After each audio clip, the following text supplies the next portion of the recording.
Hallo, mein Name ist Helmut Mewert. Ich spiele seit 40 Jahren Geige bei den Berliner Philharmonikern und freue mich, wenn ich euch heute einige Hilfestellungen geben kann beim Üben eurer Probespielstelle. Wir nehmen heute den Beginn des ersten Satzes der italienischen Sinfonie. Uraufgeführt 1833 in London, dirigiert hat der damals 24-jährige Mendelssohn selbst, der in einem Brief über diese Sinfonie geschrieben hat: Ich habe noch nie so etwas Lustiges komponiert. Auf alle Fälle für den ersten Satz trifft es zu. Das ist ein Satz voller Daseinsfreude, voller Lebensfreude. Und der Beginn, es ist wie ein ganz kurzes Intro, ohne große Umschweifung wird die Tonart, eine helle, fröhliche Tonart, A-Dur, vorgestellt mit diesem Pizzicato. Kommt dann diese Achtel in den Bläsern, beziehungsweise in den hohen Flöten. Also es geht los, schwungvoll. Und schon kommt das Thema. Mehr ist vorher nicht. Aber durch diese Pizzicato und Japapapapapap wird schon der Boden gelegt, dieses Vivace-Charakters. Und darauf jetzt unser Kopfthema. So, wichtig ist, dass wir diese Akzente mit Schwung machen. Wenn wir sie mit Druck machen würden, würde es vielleicht so klingen. Das ist nicht schön. Besser mit Schwung, das heißt mit einer erhöhten Bogengeschwindigkeit und am Schluss den Bogen etwas abziehen. Ja, der Schwung und am Schluss, dann kann der Ton nachschwingen. Wenn wir auf der Seite bleiben, ist der Ton tot. Also, da gibt es nun auch einen anderen Fingersatz für diesen letzten Takt. Und zwar, Sie können zurückgehen, 3, 2, 1, jetzt sind wir in der zweiten Lage.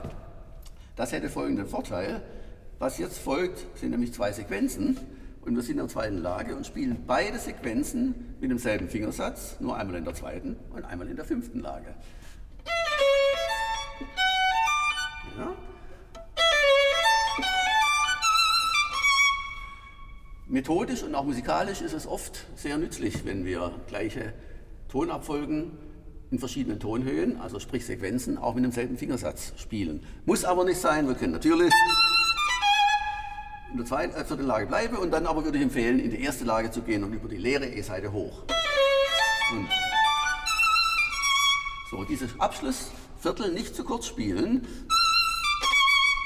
Es ist ein Viertel, schon darf ein Viertel sein. Was jetzt kommt, da sind die Abschlüsse schon wieder etwas länger, nämlich ein punktiertes Viertel. Das kann man deutlich zeigen. Und auch das hat einen Sinn. Wenn es nämlich nicht wäre, dann ist hier ein Stück und da ein Stück und was fehlt? Die Linie fehlt. Und es muss in dieser freudigen Entschlossenheit, muss die große Linie muss man behalten. Und noch weiter.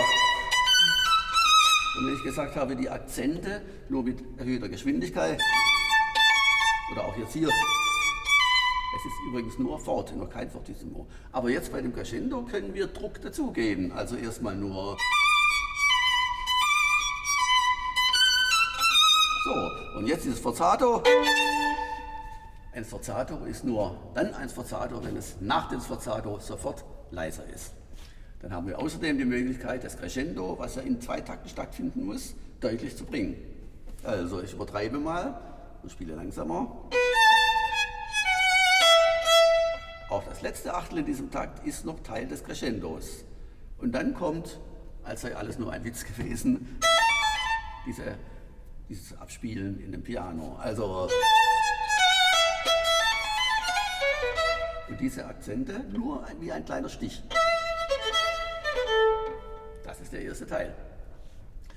Einmal im Zusammenhang.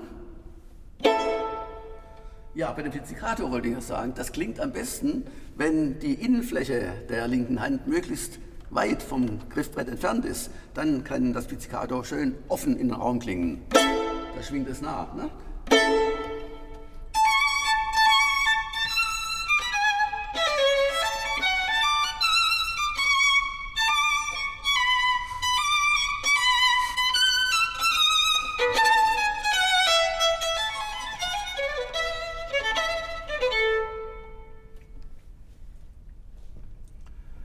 Was jetzt folgt, ist eine etwas heikle Angelegenheit. Wir haben ein Piano Spiccato mit unbequemen Seitenübergängen.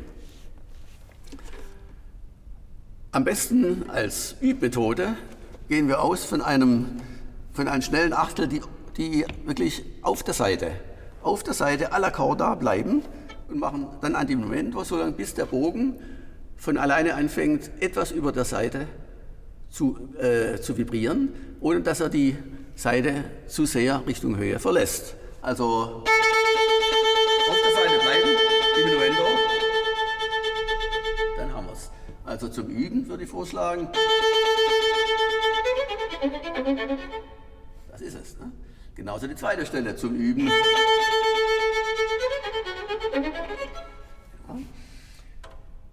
Die Stelle ist deshalb außerdem sehr heikel, weil außer dieser Stelle passiert gar nichts im Orchester. Lediglich die Celli spielen dasselbe eine Oktave tiefer. Das heißt, man hört alles, was irgendwie daneben gehen könnte. Im Zusammenhang ist es letztlich so, dass die Bläser den Kopf des Hauptthemas spielen und wir antworten mit dieser Achtelfigur. Also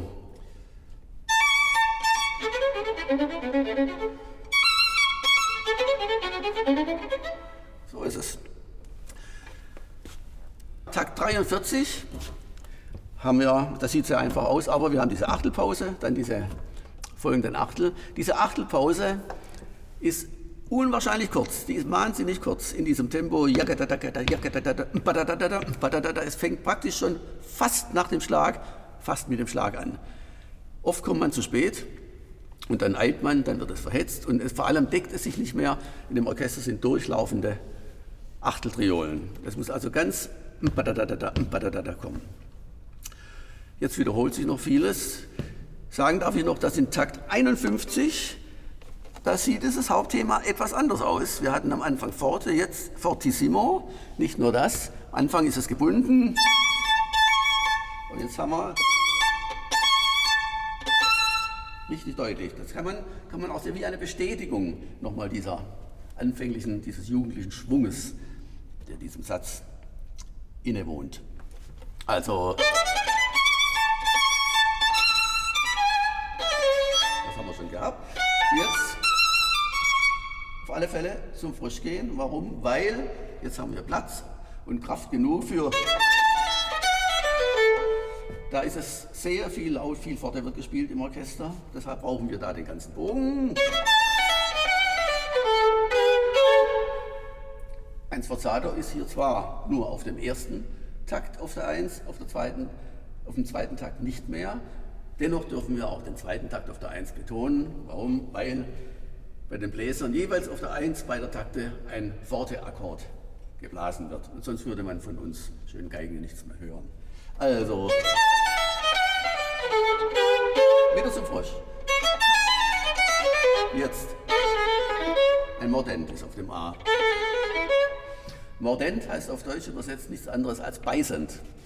Und das müssen wir auch machen. Einfach etwas in die Seite reinbeißen. Etwas attackieren. Dann kommt er deutlich raus. Also wenn man ankommt, ja, ist nicht ganz einfach im Tempo. In der Folge wieder aufpassen, kurze Achtelpause,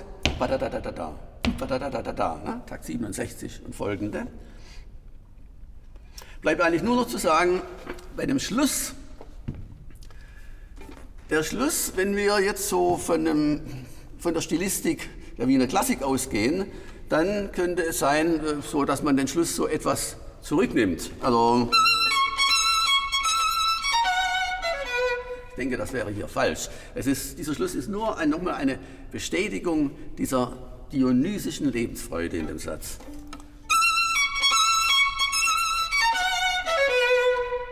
So. Und nun vielen Dank fürs Zuhören, Zuschauen und wie immer viel Spaß beim Üben.